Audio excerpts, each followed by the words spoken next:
Howdy. Welcome back to Dion Talk. We have a perfect storm going on of a seller's market to a buyer's market to a seller's market, sometimes within a couple of days. And it seems like people are getting whiplash from knowing what to do. There are some experienced investors who are waiving inspections because it makes sense with the way that they invest. Most of the people who watch my channel are buying their first or haven't even purchased their first rental yet. So I want to talk about the importance of not waiving an inspection. But I want to get the opinions from people who have been investing much longer than me and have much larger portfolios. So I have Matt, the lumberjack landlord, and Michael Zuber from One Rental at a Time. Let's start with Matt. Can you tell me some of the things that you've found in an inspection that would have been a deal breaker and stopped you from pursuing or helped you adjust the price? Sure. Great question. So largely speaking, and when I was earlier in my real estate career, we did inspections on everything. Now, because I saw all the things that they look for and 20 years of construction experience, I don't really do them so much on smaller buildings. But what was really interesting, that it was a great topic choice for today, was I have probably one of the largest purchase, actually the largest purchase I've ever done, 1.35 million.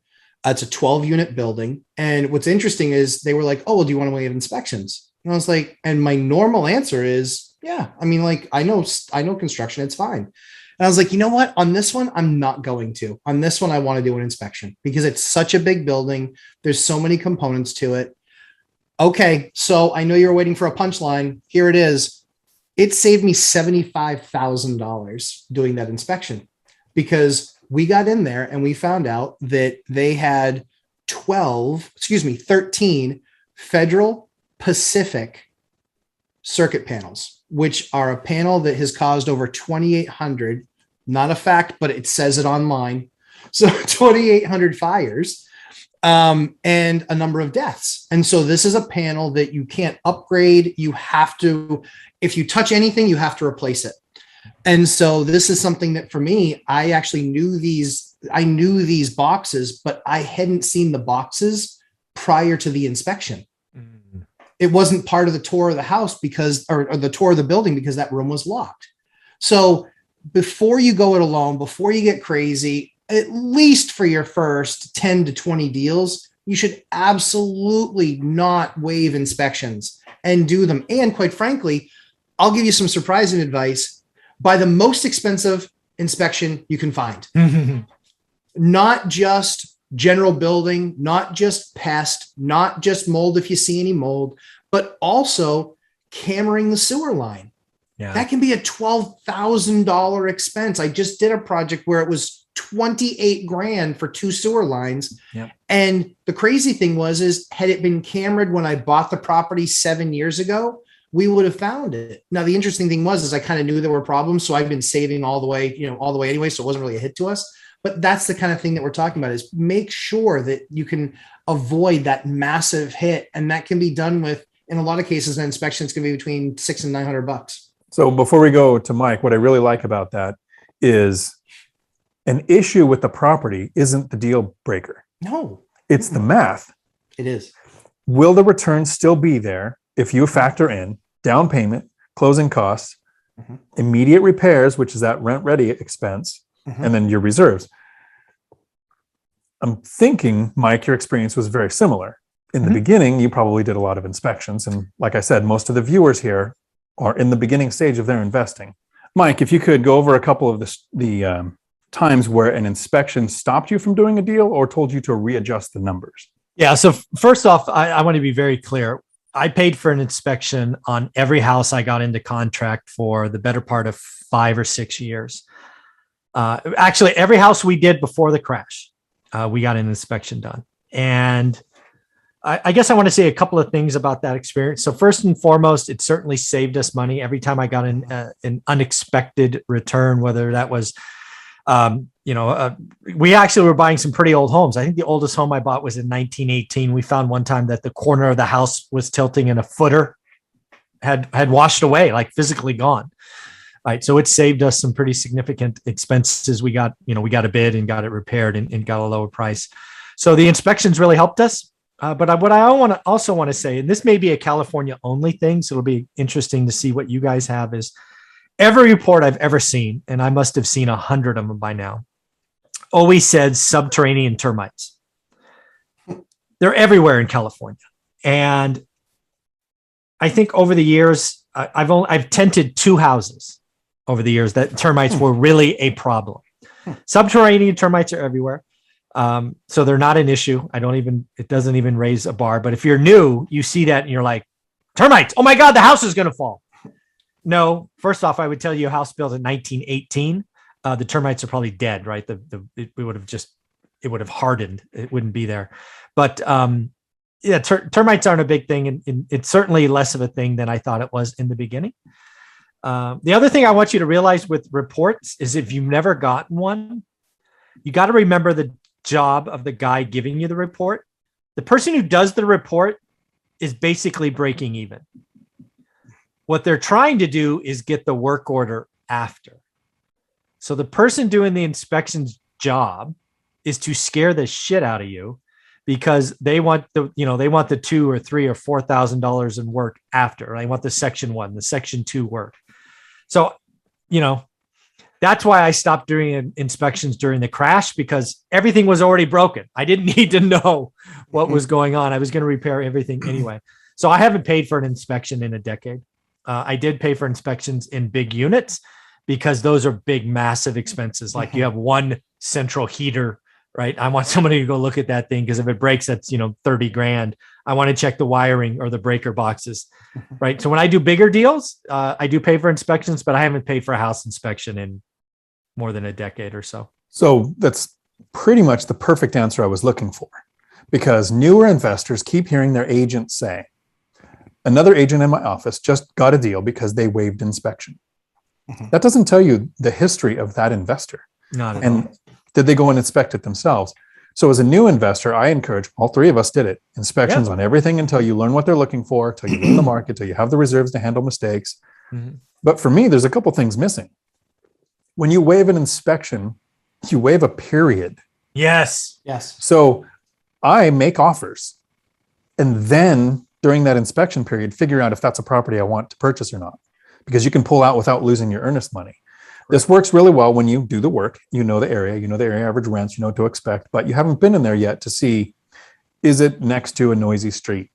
Or did the neighbor, is that specific couple of houses ones you wouldn't want to own a rental next to? Things that you can find out during that inspection period. And I make a lot of offers, so I wouldn't want to be driving to a lot of properties until I have an offer accepted. Okay. And then that professional written report that you get from that inspection company, like Mike said, their goal is to scare the crap out of you. Yes. Which is perfect verbiage to show a seller. My fourplex, it saved me $10,000 to have an $1,100 inspection. It was $1,100 because it was more than one unit. It'll be cheaper for a single family house. Of course. But I was able to point out things with pictures and that terrifying language that they wrote up in that report, send it to the seller and say, I think I'm going to be spending $30,000 plus. I would like to take $20,000 off of this price. And they came back with exactly what I thought they would and said, how about $10,000? And there was less than $2,000 worth of work that had to be done to that place. Right. I think the 3 of us are in agreement. If you are starting out and you are less than 10 properties in your name, do an inspection on every single one. I believe absolutely in the scoping, the septic. That has saved me twice. Have either of you ever done an inspection and then pulled out because of things found in that inspection? Yeah. Okay, so you have? Yep, I've only done that once. And it was also appraised low. So that helped me make the decision. Yeah. And that's one of those times where I spent $600 on an appraisal and $550 on an inspection. So $1,100 or so, but it saved me $50,000 and being underappraised for lending. Yeah. So, One time for me, it saved me because there was a time that all I was trying to buy was 2 houses on one lot. And I personally and this was like 2010, 11 or 12. So it was during the crash and I just had a bad feeling about the deal. It just didn't look right. But the second house, it was actually the newer house, which was wild to think about. It wasn't on any plot map. Right. But it's like, certainly looks like a real house to me. Right. You go in, the windows, doors, plumbing, turn on the lights, all of that. It turns out that building was put together basically with bubble gum and duct tape, essentially, and was just a fire hazard waiting to happen. Wow. And it would have to be torn down. There was no way to save it. So that inspection saved me. And lo and behold, gave that back to the banker, and they ended up having to tear it down. Wow. Yeah. Wow. The only thing so what I've seen is kind of through my experience of this is, there's been a couple properties where it was, the line was bad. The bank didn't want to do anything. So the septic line was bad. They didn't want to do anything. And it was such a long run. It was like 100 feet to what's called the chimney, where it's actually pours into. It was such a massive repair and the bank just wasn't interested. But one thing that I think a lot of people don't understand, when you're buying foreclosures and you think it's this big, a foreclosure palooza and you think you're getting an absolute awesome deal, largely inspections are useless on those homes. Correct. Because they don't turn in heat. They don't turn on heating systems. They won't, if the water was shut off by the city, they don't turn water back on. Oh, you know how many times that got me? I think there was like 12 houses in a row. The water was turned off for a year. Yeah. And guess what happens when trees and bushes don't have water? They seek water. That's right. And they go right through. Yeah. Right off through the line. pipes. Then you turn on the water like a month later. The roots expand and pop. Oh, yep. God, that happens all the time. Heating systems as well up here in the Northeast. I bought a house. It had the water had gotten in. So it had all of the stickers saying that it had been winterized. They winterized it 2 months into winter starting. And I didn't compute. I was an idiot. I was like, cool. They winterized it. Yeah. Check. And it was in December. And I'm like, okay, check. It was in December, winterized. Cool. Then I was like, and then we got the water turned on, 13 breaks in pipes, 13. Now it was just a day's worth of work to fix, but it was a day's worth of a plumber, about $1,000. But the crazy thing is that was all uncovered because I was like, wow, we actually had an unseasonably cold entry into the season. So we had some sub-zero temperatures or some sub-freezing temperatures. The water was in the pipes and they popped. Yeah. The way it goes. So I am so glad I don't have to deal with that in California. Governor John Sununu is all I'm going to say. Right. Governor Johnson, not Governor Gavin Newsom. There you go. And fair enough. Fair enough. Right. Exactly. And one of the things you pointed out, Matt, is a really big red flag to me. Yeah. If the listing agent or the seller says, would you like to waive inspections? Like you said, happened on the 12 unit. Yeah. To me, that indicates no. No, I want it to be my idea. Yeah. If it's my idea, sure. But if they're suggesting it, then there's a reason they're suggesting it. She, to her credit, she actually, so she's a broker that I've done a lot of business with. And so she knows that if that were recommended, like she knows if anybody suggested that on a regular property for me, I'd be like, are you honestly really? So she actually, so they credit to her for knowing me and saying, and not just automatically putting in the PNS, no inspections. She actually asked to more validate, hey, I still want to do them because normally we don't do them. So nice. Yeah, it's great. Nice. 12 units. Cool. Awesome. Thank you both for this. If somebody wants to get a hold of you, Mike, how can they find you? Go to your Google search bar and type in one rental at a time. You should see my YouTube channel, book, Instagram, website, all that. Thank you. And Matt? Lumberjacklandlord.com, Lumberjack Landlord on YouTube, and 11:30 a.m. this Sunday, Eastern Standard Time, Real Estate Palooza. We will go for as long as the questions come in. 4 hours is the goal, folks. 4 hours. I definitely appreciate those 4-hour sessions. Happy to do it, guys.